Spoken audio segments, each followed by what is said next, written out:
Vous êtes à la source de l'actualité, à toutes et à tous, bonsoir et bienvenue. Voici le sommaire. Infrastructure routière, on met le focus sur la reconstruction de la route Kissidougou-Kankan, longue de 185 km. Une route moderne pour conforter les usagers très prochainement. C'est la matérialisation d'une autre ambition présidentielle à suivre dans cette édition. Le ministre des Infrastructures. À 8 jours de la présidentielle, la direction générale des élections est à pied d'œuvre. Ce samedi, d'importants matériels électoraux sont acheminés vers Conakry, à l'aéroport Ahmed Sékou Touré. Ces kits sont réceptionnés. Sport, deuxième édition de boxe. En prélude à cet événement, une première promotion de 38 arbitres et juges guinéens apprennent la gestion des combats et l'application des règlements. C'est tout pour les titres. Après des années d'isolement, on assiste au début du désenclavement de la commune rurale de Gounouma en périphérie de Nzérékoré. Le Premier ministre officialise la construction de la route nationale numéro 11, une route stratégique qui reliera Nzérékoré à Yomou jusqu'à la frontière libérienne. Ousmane Bangoura. Après de longues années marquées par un enclavement persistant, la commune rurale de Bounouma, située à une dizaine de kilomètres de Nzérékoré, a accueilli ce jour la cérémonie officielle de lancement des travaux de construction de la route nationale numéro 11. Conformément à la vision du président de la République, Mamadi Doumbouya, le Premier ministre Amadou Ouriba a donné le coup d'envoi de ce chantier d'envergure. Long de 75 km, le projet reliera Nzérékoré à Yomou jusqu'à la frontière avec le Libéria, renforçant ainsi la connectivité de la région forestière. Ce projet structurant s'inscrit dans la dynamique nationale de refondation et de modernisation des infrastructures, en cohérence avec l'axe 3 du programme Simandou 2040, entièrement financé par le budget national de développement. Les travaux mobilisent plusieurs entreprises nationales et internationales. Au nom de la population de la région administrative de Nzérékoré, mes sincères remerciements et reconnaissance à Monsieur le Président de la République, le chef de l'État, Mamadi Doumbouya, pour sa vision éclairée, son engagement constant en faveur du développement harmonieux et équilibré de notre pays. Le ministère en charge des infrastructures et travaux publics a souligné l'importance stratégique de cette route, appelée à renforcer la mobilité, les échanges économiques et l'intégration territoriale. Lancement de la route Nzérékoré-Yomou et en même temps les 6 ponts avec matière et les 27 km de la voirie de Nzérékoré. La route de Yomou, elle va jusqu'à la frontière du Libéria. Prenant la parole, le Premier ministre Amadou Ouriba a rappelé la vision du gouvernement et officialisé, aux côtés des autorités administratives et locales, le démarrage effectif de ce chantier stratégique pour la région forestière. Le gouvernement de la refondation ne fait que rendre justice aux populations. Des décennies et des décennies où on aurait pu faire cela, ça n'a pas pu être fait pour des raisons dont je n'entrerai pas dans les détails. Donc aujourd'hui, c'est un grand jour pour la préfecture de Yomou. C'est un grand jour pour la région forestière, l'une des plus riches de la République de Guinée. C'est un grand jour pour les populations paysannes. C'est le grand jour pour tous les fils de la région et tous ceux et celles qui vivent des ressources et d'exploitation de la région en Guinée forestière. Les produits agricoles vont arriver plus rapidement et dans de meilleures conditions dans la capitale Conakry. Donc c'est beaucoup plus de richesse pour nos paysans, pour les femmes qui font la tonification du café. Donc c'est un degré de liberté encore plus grand pour l'ensemble des populations et un recul de la pauvreté dans toute la région. C'est ce qui est amorcé avec les travaux qui viennent d'être engagés. Kamama, président Doumbouya. Autorités, populations locales et partenaires techniques ont salué une étape décisive pour le développement de la forêt. Un moment hautement symbolique qui marque le début d'un vaste chantier porteur d'espoir pour la région et pour l'ensemble du pays. Parallèlement, lancement des travaux de reconstruction de la route Kissidougou-Kankan, une route de 185 km réalisée depuis 1981. Je vous l'annonçais à l'entame. 44 après, on va bientôt assister à un coup de jeune. Une autre ambition présidentielle se concrétise ainsi. Le ministre des Infrastructures est au micro d'Aboubacar Junior Camara. Réaction. Le mouvement de cette machine symbolise le lancement officiel des travaux de reconstruction de la route Kissidougou-Kankan. À bord, le ministre des Infrastructures et des Travaux publics, Laïsekou Kamara. Il donne le coup d'envoi des travaux de cette route qui relie les deux régions naturelles du pays, notamment la route Guinée et la Guinée forestière pour une distance de 185 km. La cérémonie a un double sens. Les travaux de 20 km de voirie pour la municipalité de Kissidougou sont aussi lancés. Ce projet a démarré et ne va plus s'arrêter. Je sais qu'il y a eu beaucoup de choses, mais cette fois-ci, c'est la bonne. Et ça, c'est grâce à un homme, à un visionnaire, Mamadi Doumbouya, qui aujourd'hui a mis les infrastructures sur le droit chemin pour que ce soit un pilier de développement de notre pays. 3 entreprises nationales se partagent ces 185 km. Aujourd'hui, elles s'engagent à mobiliser tous les moyens logistiques et du personnel qualifié afin de respecter le délai contractuel et le cahier de charges. Au nom des 3 entreprises engagées sur ce projet structurant, à savoir Guicopress BTP, BGEC TP et Guiter SA. Nous conduirons ces travaux avec le souci permanent de leur sécurité, du respect de leur cadre de vie et de la valorisation de la main-d'œuvre locale. Depuis 1981, la route Kissidougou-Kankan est construite, fruit de la coopération entre la Guinée et le Cuba. 44 ans après, le gouvernement décide de reconstruire cette route qui va désenclaver les zones de production agricole. En région forestière, top départ du projet de réhabilitation du centre d'insertion socio-professionnelle de Nzerekore. C'est dans le cadre de la mise en place des centres ASCAD à l'échelle nationale. Cette pose de première pierre est conduite par le ministre secrétaire général de la présidence, adjudant-chef Aboubacar Kamanou de la presse militaire. Le projet de construction et d'extension des centres SCAD du pays est une initiative présidentielle qui vise à doter toutes les régions administratives de la Guinée des centres d'insertion socio-professionnelle. Après les centres SCAD des régions administratives de Mamou, Kankan, Boké et Farana, la Direction générale de l'Agence Services civiques et d'action pour le développement ASCAD lance les travaux du projet de réhabilitation du centre d'insertion socio-professionnelle de Nzerekore. En mission de travail dans la région forestière, c'est le ministre secrétaire général de la présidence de la République, le général Amara Kamara, qui a présidé ce vendredi 19 décembre 2025 la cérémonie officielle de la pose de la première pierre de ce gigantesque ouvrage. Ce moment symbolique représente bien plus que le début d'un chantier. Il concrétise la naissance d'un pôle d'excellence, un espace dédié au savoir, à l'apprentissage et à l'avenir de nos jeunes.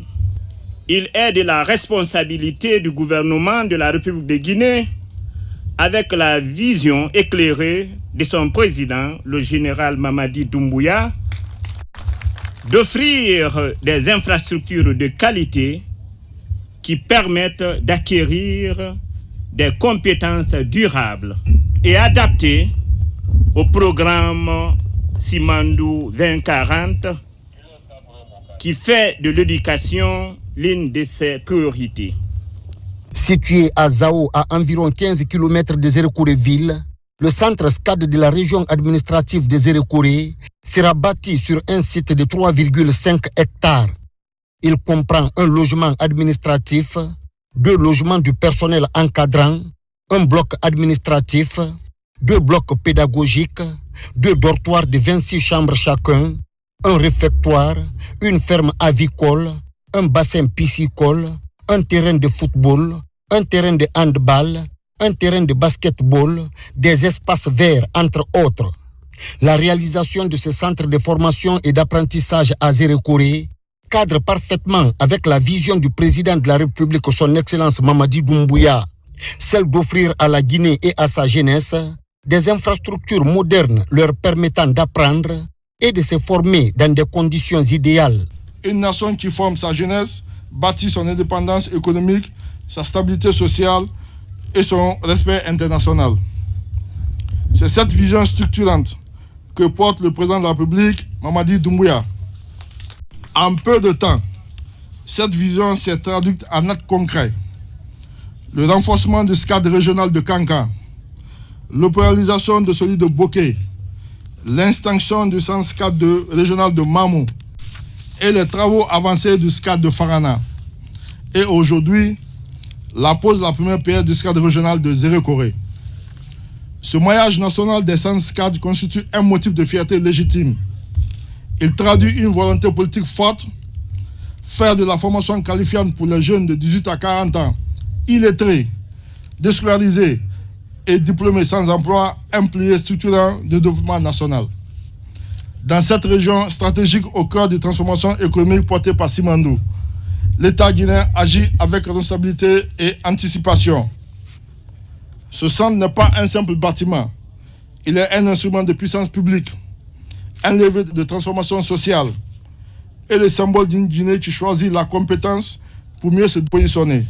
Convaincu et rassuré par l'élan de développement amorcé par le président Mamadi Doumbouya, le ministre secrétaire général de la présidence de la République, le général Amara Kamara, a salué les efforts du chef de l'État guinéen, mais aussi son leadership et sa vision. Dans un discours plein de sens, le ministre Amara Kamara a souligné l'importance des centres SCAD. En ce jour historique de pose de première pierre de l'Agence du service civil d'aide au développement de la région forestière, la SCAD représente bien plus qu'un simple bâtiment. C'est le symbole concret d'une vision du président de la République, M. Mamadi Doumbouya. Cette vision consiste à offrir une véritable seconde chance à nos jeunes qui n'ont pas pu terminer leur étude. Ici, à Zérekoré, nous allons aux métiers porteurs qui font tourner notre économie locale. Bientôt, Simandou va atteindre sa phase de croisière. Il faudrait que nous puissions nous aligner aux opportunités d'emploi qui se créent.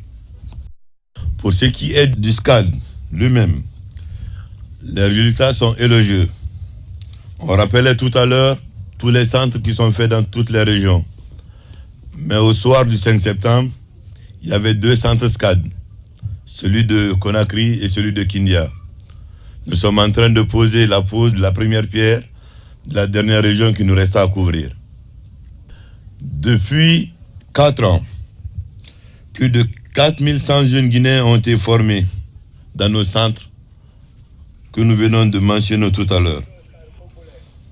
Le plus remarquable se trouve dans le monde de l'emploi. Les chiffres tournent aux alentours de 69%. Ce que nous qualifions de réussite exceptionnelle. Et c'est à ce titre, pour impulser et donner du travail aux jeunes Guinéens, que le chef de l'État l'a rattaché à la présidence de la République. Ce travail, nous ne le faisons pas seuls. Nous le faisons également avec des partenaires. Je tiens à leur saluer. Et nous leur disons merci de croire également à notre vision. Nous les saluons pour leur accompagnement dans ce projet ambitieux. Aux populations de Zérekoré, ce centre, il est le vôtre. Il accueillera bientôt vos fils et vos filles, leur offrant les compétences nécessaires pour bâtir leur avenir et contribuer au développement de notre belle région forestière. À l'entreprise chargée de réaliser les travaux, j'adresse un message très clair: le respect scrupuleux du cahier de charge et que le travail soit délivré dans le délai contractuel. En ça, je veux m'associer à la jeunesse de Zérekoré pour dire que nous comptons sur vous. Enfin, permettez-moi de rendre un hommage à la vision éclairée du président de la République, M. Mamadi Doumbouya, qui place résolument le capital humain au cœur de son projet de développement, conformément à son ambitieux programme de développement Simandou 2040. Entouré de grandes personnalités du pays, notamment l'ancien Premier ministre Bernard Goumou, le ministre de l'élevage Félix Lama, le gouverneur de Zérékoré, des autorités locales et des cadres de l'administration publique, le ministre secrétaire général de la présidence de la République a procédé à la pose symbolique de la première pierre du centre SCAD de Zérékoré. Fortement mobilisés à prendre part à cette cérémonie solennelle, les citoyens de Zao ont exprimé leur joie quant à la réhabilitation de ce centre d'insertion socio-professionnelle dans leur localité. À travers des prestations artistiques, folkloriques, ainsi que des chants et des pas de danse traditionnels, ils ont rendu un hommage mérité au président M. Mamadi Doumbouya pour son engagement et sa détermination à promouvoir l'excellence afin de faire de la République de Guinée un pays émergent. Voilà mine de ce journal. La réception de 10 locomotives diesel de nouvelle génération et de 95 wagons. C'est au compte de la CBK, compagnie de bauxite de Kindia. Ali Badara Kondé, reportage. La compagnie de bauxite de Kindia, Rusal CBK, renforce ses capacités logistiques dans le cadre du projet d'extension des opérations d'exploitation. Rusal CBK a officiellement réceptionné 10 locomotives diesel de nouvelle génération et de 95 wagons. Ce nouvel investissement vise à répondre à la question de performance logistique ainsi qu'à la nécessité d'un acheminement régulier, rapide et fiable de la bauxite du corridor ferroviaire reliant Débéling au port autonome de Conakry. Ces locomotives ne changent pas seulement les chiffres et les performances. Elles transforment aussi profondément les conditions de travail des conducteurs. Les nouvelles cabines sont équipées de climatiseurs et de réfrigérateurs, offrant un niveau de confort jusqu'ici inédit pour nos équipes. Aujourd'hui, la société Rusal joue un rôle central dans le développement des relations économiques russo-guinéennes et constitue l'un des piliers de ce partenariat stratégique. Grâce à ces locomotives et wagons modernes, la capacité de transport ferroviaire de Rusal CBK connaîtra une hausse significative permettant d'acheminer davantage de tonnes de bauxite par jour tout en réduisant des coûts d'exploitation minière. En Guinée, Rusal a été pionnier dans l'introduction des technologies d'exploitation par engine Virgin. Une innovation qui a permis de gagner en efficacité, d'améliorer la qualité du minerai et de simplifier les processus industriels. Innover pour nous, ce n'est pas un slogan, c'est une méthode de travail. Au-delà des matériels roulants que nous réceptionnons aujourd'hui, j'invite la CBK à continuer à travailler et à investir dans le capital humain de la société pour une meilleure gestion des infrastructures et des matériels afin de renforcer la sécurité et minimiser les accidents sur le long du chemin de fer. J'en appelle également à la responsabilisation des nationaux dans les postes décisionnels, l'accompagnement des fournisseurs locaux dans la fabrication sur place de pièces de rechange conformément aux orientations du programme Simandou 2040.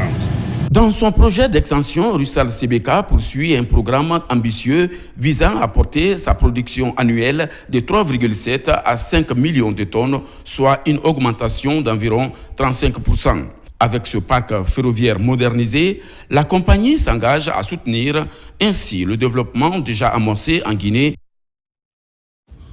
C'est un moment exceptionnel pour la ville de Nzérékoré, série de lancement des travaux. Il s'agit cette fois-ci du centre hospitalier de la région. La pose de la première pierre est assurée par le ministre de la Santé, Thierno Maroufba. Inscrit dans le projet des hôpitaux évolutifs modulaires, industrialisés et durables, la construction des hôpitaux régionaux dans les 4 régions naturelles est effective. Après Kindia, Labé et Kankan, les travaux de construction du centre hospitalier régional de Zérékoré sont lancés dans la sous-préfecture de Yalézou. Cette vision portée par le président de la République vise à rapprocher les soins de santé spécialisés des populations. C'est une fierté pour le groupement français EFAGE, avec ses partenaires Aegis et Vamed, d'accompagner le ministère de la Santé et de l'Hygiène publique et l'État guinéen dans le développement de son système de santé et la construction d'infrastructures sanitaires de qualité. Ce futur établissement contribuera sans nul doute à la décongestion des structures sanitaires existantes, à l'amélioration de l'offre de soins spécialisés, ainsi qu'à la création d'emplois au profit de la jeunesse de la région. Au-delà de son caractère médical, le centre hospitalier régional de Zérékoré sera aussi un pôle de formation du personnel soignant. Ce projet est le fruit d'une coopération internationale exemplaire, concrétisée à travers la convention de crédit acheteur avec la République de Guinée et BPI France, avec l'appui du Trésor français de la République française et du Crédit agricole, et mise en œuvre par le groupement EFA, Génie civil, Aegis et VAMEC. Aux professionnels de santé, cet hôpital est pensé pour vous offrir un cadre de travail digne, sécurisé et performant. Il vous appartient demain d'en faire un lieu d'excellence, fondé sur le professionnalisme, l'éthique, l'humanisme et le respect du patient. Avec la réalisation de ces infrastructures sanitaires partout en Guinée, le pays est dans un élan de renforcer sa souveraineté sanitaire. Au chapitre santé toujours, soulagement pour les patients et médecins de l'hôpital préfectoral de Sigiri. Une centrale thermique couplée à une capacité de stockage sera réalisée dans 90 jours. C'est une main tendue des ressortissants pour mettre fin aux coupures d'électricité dans cette formation sanitaire. Moussa Komara.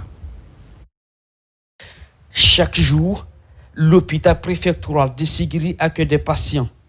Mais les coupures d'électricité ont longtemps fragilisé certains services vitaux, l'urgence, la maternité et le bloc opératoire. Ici, il n'y a pas de lumière. Nous sommes dans l'obscurité. Pour même donner des médicaments aux patients, il faut allumer la torche. Vraiment, si vous pouvez nous venir en aide, ça sera un offre de soulagement. À la maternité de Sigiri, il y a beaucoup de coupures de courant.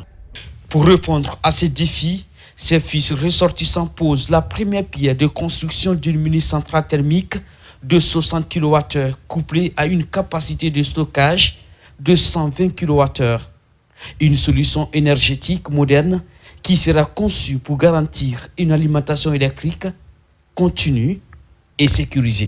Le choix de l'hôpital par rapport à ce projet, c'est vraiment venir en aide au président de la République qui fait déjà pas mal d'efforts pour résoudre les différents problèmes de la population. Eh bien, chacun essaie de jouer son rôle à son niveau.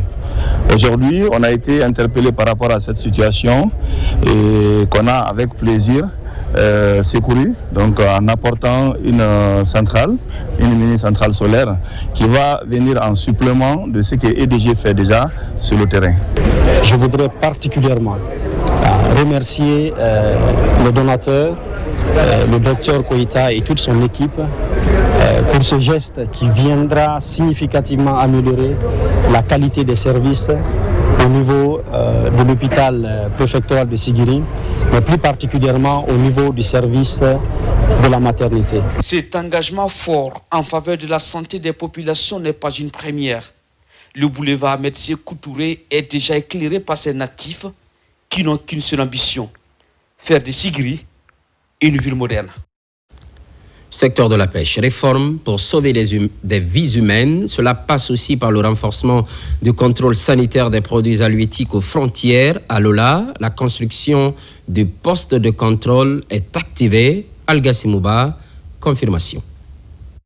C'est un geste qui marque le démarrage officiel des travaux de construction du poste de contrôle sanitaire frontalier de Lola.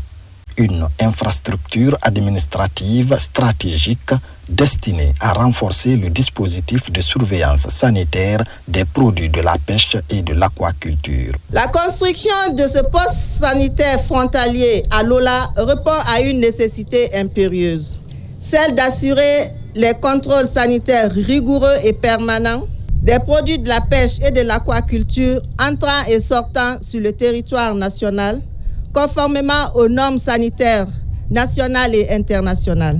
À travers ce projet, le gouvernement entend garantir la qualité sanitaire des produits, prévenir les risques pour la santé publique et accompagner le développement des échanges commerciaux dans le respect des normes en vigueur. Puisque cela est un problème de santé publique, Son Excellence le Président de la République a décidé que des postes de contrôle sanitaire soient construits dans toutes les frontières et des issues qui rentrent dans notre pays. C'est la raison pour laquelle nous sommes là, pour poser la première pierre de ce poste de contrôle sanitaire qui va servir de transit des produits halieutiques qui rentreront sur nos territoires et qui sortiront également pour les autres destinations. Ce projet contribuera également à la valorisation du travail de nos pêcheurs, maraîcheuses et commerçants dont les efforts quotidiens méritent d'être soutenus et encadrés. Les travaux devraient s'achever dans les prochains mois. À terme, le poste de contrôle sanitaire frontalier de Lola deviendra un maillon essentiel du dispositif national de sécurité sanitaire des produits halieutiques et aquacoles. Au sein de la Grande Muette, installation des commandants à l'intérieur du pays, précisément dans les 3e et 4e régions militaires. C'est pour concrétiser la passation de services après leur nomination. Adjudant-chef, Mamadou Alioubari. La portion centrale de la 4e région militaire de Zéro-Corée a constitué la première étape d'une série de passations de services et de commandement dans l'arrière-pays. Une instance solennelle dirigée par l'inspecteur général des forces armées guinéennes en présence des autorités militaires, administratives et locales. Cette cérémonie hautement symbolique est marquée par l'installation officielle du commandement opérationnel de la région. Officiers, sous-officiers, et militaires du rang, au nom du président de la République, chef de l'État, chef suprême des armées, et en vertu des pouvoirs qui me sont conférés, vous reconnaîtrez désormais comme commandant de la 4e région militaire de Zéro-Corée, le général de brigade Mamadi Kondé, ici présent, comme commandant de la région de gendarmerie de Zéro-Corée, le colonel Bakary Kamara. C'est promis, s'engage à atteindre les objectifs fixés par la hiérarchie militaire. Ce choix porté à ma modeste personne n'est pas fortuit et je mesure le poids de la confiance. Tout en nous engageant, l'ensemble des forces de défense et de sécurité de la 4e région pour la mériter.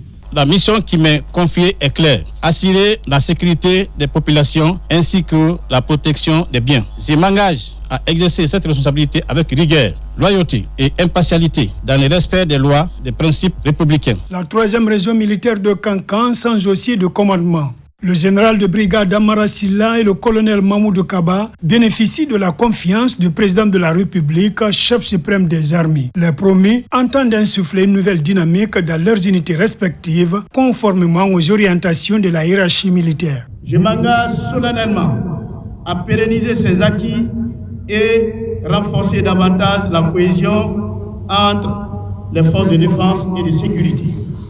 Brave population de la région de Kankan, votre sécurité est ma priorité absolue. Je tiens à vous rassurer que nous mettrons tout en œuvre pour maintenir l'ordre, protéger les personnes, leurs biens. Je prends donc officiellement mes fonctions à la tête de la région gendarmerie de Kankan avec la ferme volonté de servir la République et ses citoyens. À travers ces cérémonies de passation de services et de commandement dirigées par l'inspecteur général des forces armées guinéennes, le commandement militaire réaffirme sa volonté de renforcer l'efficacité opérationnelle sur toute l'étendue du territoire national. Il y a quelques jours, un Guinéen du nom de Adama Kandé est tombé sous les balles dans la ville de Namur en Belgique. Une bavure policière que condamnent les autorités guinéennes. Dans une déclaration faite ce samedi, le ministre des Affaires étrangères exige des enquêtes sérieuses et des sanctions. Dr Maurice Sanda Kouyaté rappelle le principe de protection des compatriotes à l'étranger. Ensemble, on l'écoute.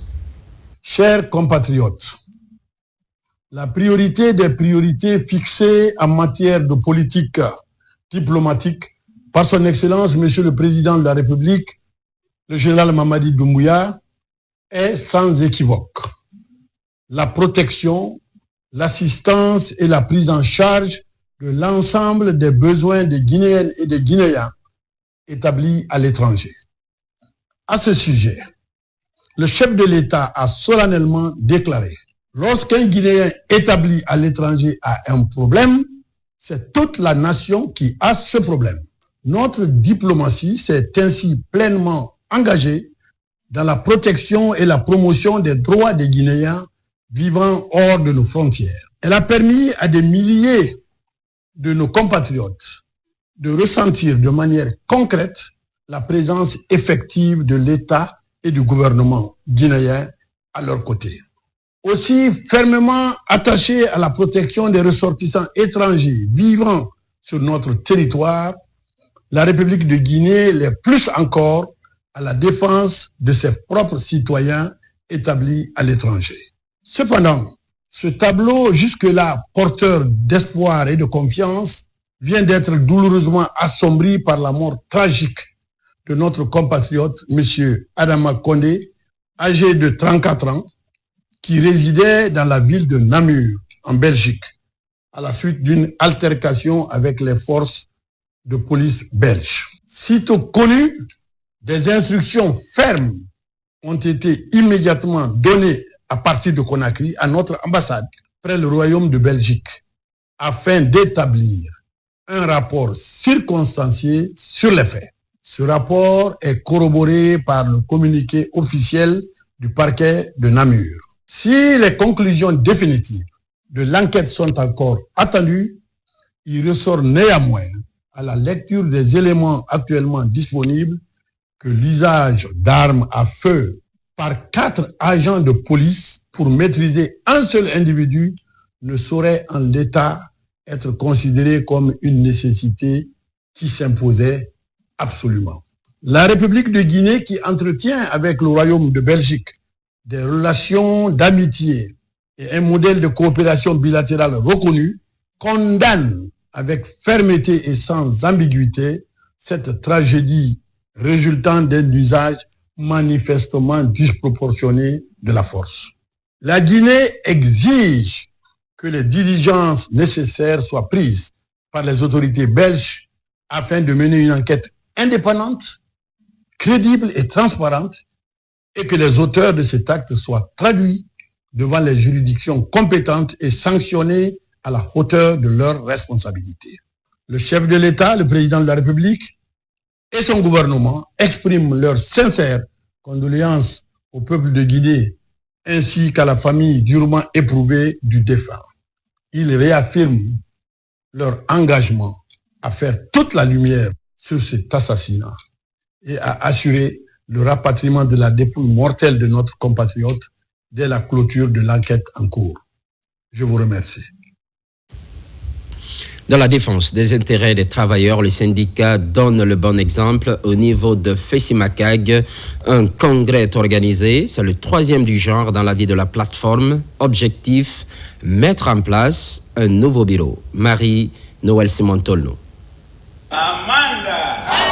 À cette rencontre de Conakry au compte du 3e congrès ordinaire de la Fédération syndicale des mines, carrières et assimilés de Guinée, Fessimacag, l'occasion est mise à profit pour observer 1 minute de silence à la mémoire de l'illustre syndicaliste disparu, le regretté Abdoulaye Sow. À l'issue de 3 jours d'intenses travaux, les participants ont procédé à la validation et à la présentation du nouveau bureau exécutif de la Fédération lors de ce congrès. Ce congrès s'inscrit dans un cadre particulier. Au moment où la Fédération se trouve dans une situation déstructurée, nous nous trouvons dans l'obligation de prendre nos responsabilités devant l'histoire pour gérer les problèmes les plus brûlants qui sévit dans le secteur des mines en République de Guinée. À ce congrès, des réformes sont annoncées par ces syndicalistes. Ils entendent désormais mettre en œuvre le plus rapidement possible cette vision pour l'atteinte des résultats pour le bonheur des travailleurs du secteur minier. Le premier défi à relever, c'est de faire en sorte que toutes les sociétés minières appliquent cette convention collective et la grille. Nous avons également mis une commission en place pour le cadran catégoriel. Donc nous allons demander à cette fédération de rentrer en négociation avec le patronat guinéen pour finaliser ce travail, pour éviter des grèves dans les sociétés minières. Ce troisième congrès ordinaire a également été une opportunité pour ces congressistes de jeter un regard critique sur le rapport d'activité des années précédentes, histoire pour eux de se positionner pour comment relever le défi des 4 prochaines années de leur mandat. Seulement 8 jours nous séparent de la présidentielle. Les choses s'accélèrent au niveau de la Direction générale des élections. Ce samedi, à l'aéroport Ahmed Sékou Touré, la DGE reçoit des matériels électoraux indispensables à la bonne organisation du scrutin. Amadou Touré pour mieux comprendre. Pendant que la campagne électorale tire vers sa fin, les choses s'accélèrent au niveau de la Direction générale des élections, l'institution en charge de l'organisation du scrutin. Ce samedi, à travers ses cargos affrétés à l'occasion, la directrice générale des élections a reçu ces matériels indispensables à la tenue de la date du 28 décembre 2025, jour du scrutin présidentiel. Depuis hier, nous sommes dans la réception des cargos pour les documents sensibles, les bulletins de vote, les procès-verbaux, les enveloppes sécurisées. Et vous venez de voir le dernier cargo qui est derrière nous, qui vient de débarquer les procès-verbaux. Et donc, ça va permettre de commencer l'acheminement de ces documents dès ce soir et pour que la date du 28 soit une réalité. Donc, nous rassurons les autorités, nous rassurons les candidats que tout est mis en œuvre pour que le 28, chacun puisse préparer sa carte d'électeur et aller voter. Après réception de ces matériels électoraux dits sensibles, la Direction générale des élections va entamer une semaine avec un agenda ultra chargé. Les membres des commissions administratives de centralisation prêteront serment lundi et mardi dans les tribunaux de première instance et justice de paix. Ensuite, ils vont rejoindre les chefs-lieux des régions pour leur formation. Et leur formation va prendre fin le 26. Ils ont le temps le 27 pour retourner dans leur localité pour aller participer au vote et préparer la centralisation. En s'inspirant des expériences dans l'organisation du scrutin référendaire dernier, la DGE apprécie sa collaboration avec la haute autorité de la communication, la Cour suprême et toutes les autres institutions de la République concourant à la réussite de l'élection du 28 décembre prochain. À présent, le contenu de ce communiqué de la Cour suprême numéro 26 CS 2025. Dans le cadre de l'accomplissement de sa mission de veille de la régularité des élections nationales et référendaires prescrites par l'article 140 de la Constitution, la Cour suprême invite les présidents des tribunaux de première instance et les juges de paix de l'ensemble du territoire national à recevoir le lundi 22 décembre 2025 le serment des membres des commissions administratives de centralisation des votes CACV relevant du ressort de leurs juridictions respectives conformément aux dispositions de l'article 104 du Code électoral. À cet égard, la Cour suprême s'est comptée sur le sens élevé du devoir et l'attachement de l'institution judiciaire à la réussite de l'élection présidentielle du 28 décembre 2025. Comme écrit le 19 décembre 2025, le premier président, Fodé Bangoura. À l'approche de la présidentielle, la paix devient jour après jour, le dénominateur commun à l'AB, le Conseil national des jeunes, soutenu par la DGE, organise une mobilisation citoyenne. Diallo. Pour prévenir les tensions, le ministère de l'administration du territoire, en collaboration avec le ministère de la jeunesse, lance une initiative de mobilisation citoyenne portée par la Direction générale des élections et le Conseil national des jeunes de Guinée.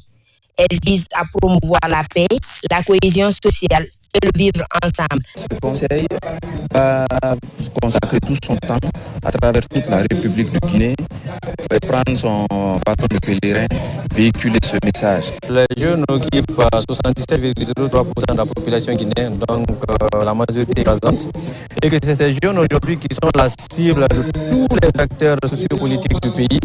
Et c'est ces jeunes qui vont aller aux urnes le 28 décembre 2025 pour se prononcer. Et nous, on s'est dit qu'il est vraiment important, voire même crucial, que ces jeunes puissent être conscientisés, puissent adopter un comportement responsable. À la baie, la rencontre mobilise de nombreux jeunes venus échanger avec les responsables sur les enjeux électoraux et la préservation de la paix. La jeunesse est le poumon de la société.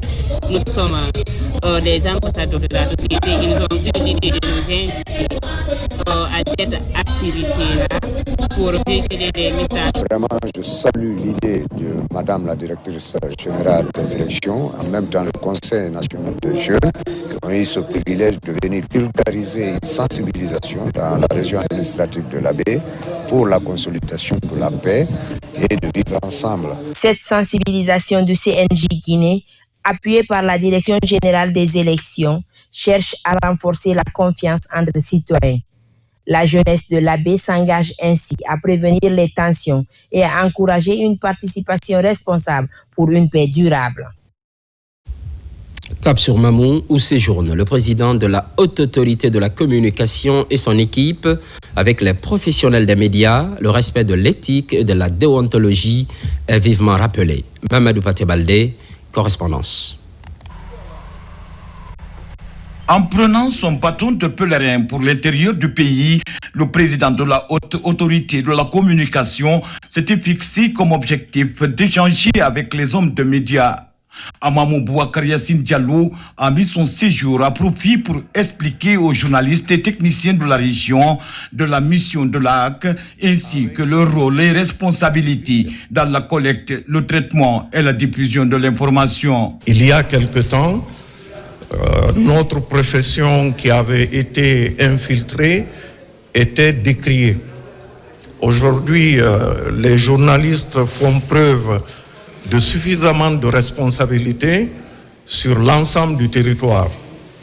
On remarquera d'ailleurs que pendant le référendum, la presse a fortement contribué au maintien de la paix.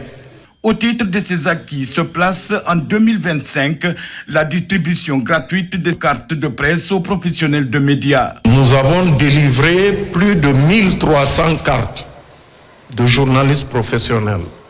Donc sur le territoire guinéen, détiennent des cartes plus de 1300 journalistes. J'ai noté à Boké, comme à Kindia, comme à Mamou, il y a encore de vrais journalistes non détenteurs de la carte.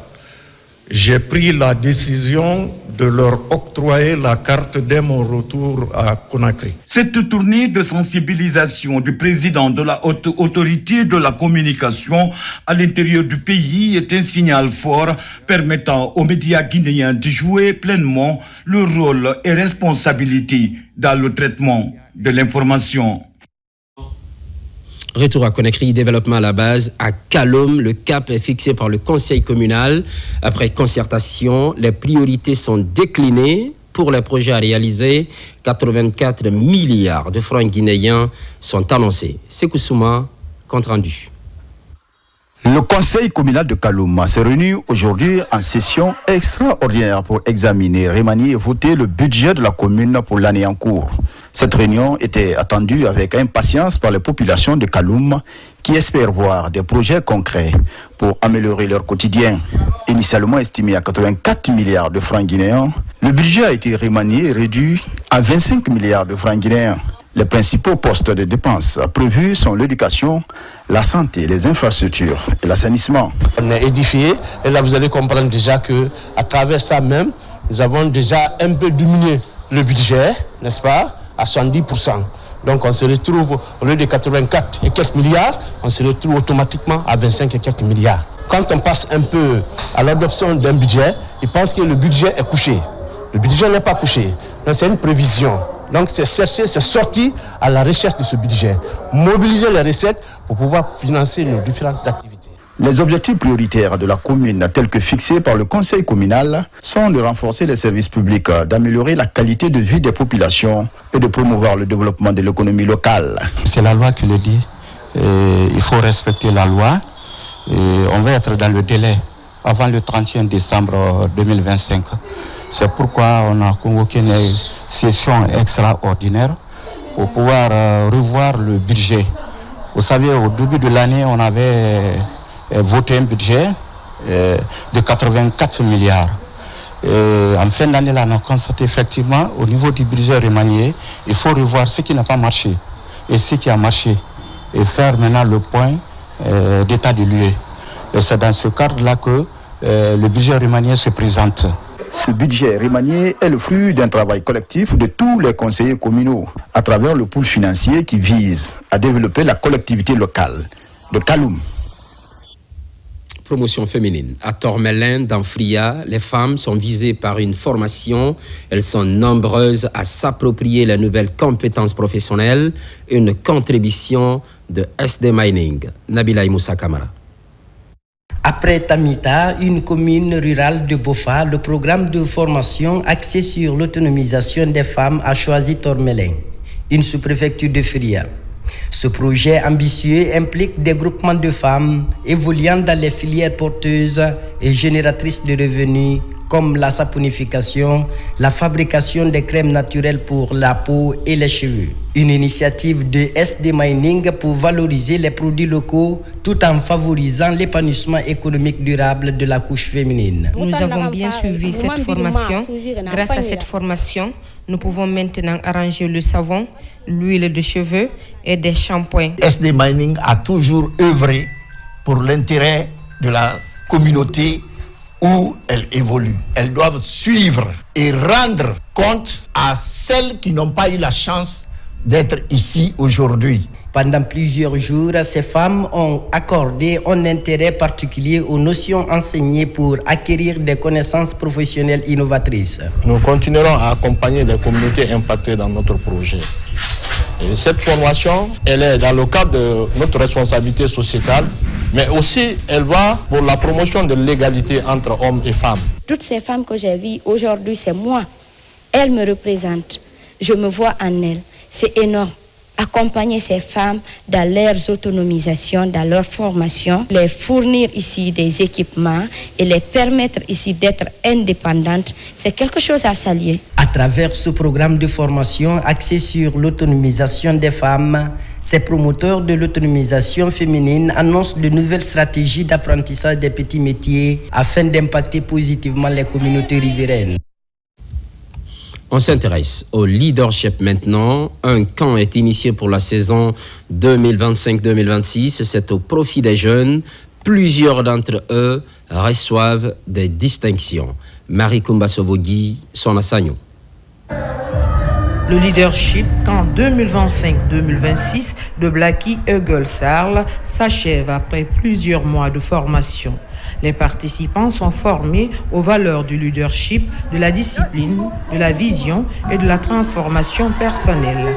Une initiative qui vise à façonner une jeunesse consciente, responsable et engagée. L'objectif de cette organisation, nous sommes aujourd'hui en train d'encourager des milliers de jeunes à pouvoir prendre le devant, à pouvoir être beaucoup plus responsables. En un mot, à encourager les jeunes à être un leader en soi. Ils sont là, ils te permettent de voir la vision, mais beaucoup plus aussi, ils t'aident pas simplement avec les mots, ils t'aident pas simplement avec la théorie, mais ils te permettent aussi et ils te suivent d'aller jusqu'au bout et que tu vois aussi les réalisations de ce qu'ils sont en train de te dire. Les témoignages des bénéficiaires ont mis en évidence l'impact du programme sur leur comportement, leur confiance en soi et leur capacité à se projeter vers l'avenir. À travers cette formation aujourd'hui, je témoigne vraiment que Blackie Eagle Sarl est une entreprise responsable, une entreprise qui fabrique véritablement des leaders prêts à changer cette nation, parce qu'on a une mentalité de se demander qu'est-ce que nous faisons pour cette nation, au lieu de se poser la question qu'est-ce que la nation fait pour nous? J'invite tous les jeunes Guinéens de se réveiller parce qu'on ne peut pas changer sa vie si on ne change pas soi-même. On ne peut pas changer sa vie si on n'accepte pas ici de suivre des formations de leadership ou d'entrepreneuriat qui va ici même permettre à la Guinée de pouvoir se développer. À travers ce leadership camp, Blacky Eugelsarl réaffirme son engagement en faveur de la formation de leaders capables de contribuer activement au développement de la Guinée. Cerise sur le gâteau, sport, deuxième édition de boxe. La ville de Kankan abrite la compétition avec la participation de 16 nationalités. En marge de cet événement, une première promotion de 38 arbitres et juges guinéens apprennent la gestion des combats et l'application des règlements. Abdoulaye Diallo.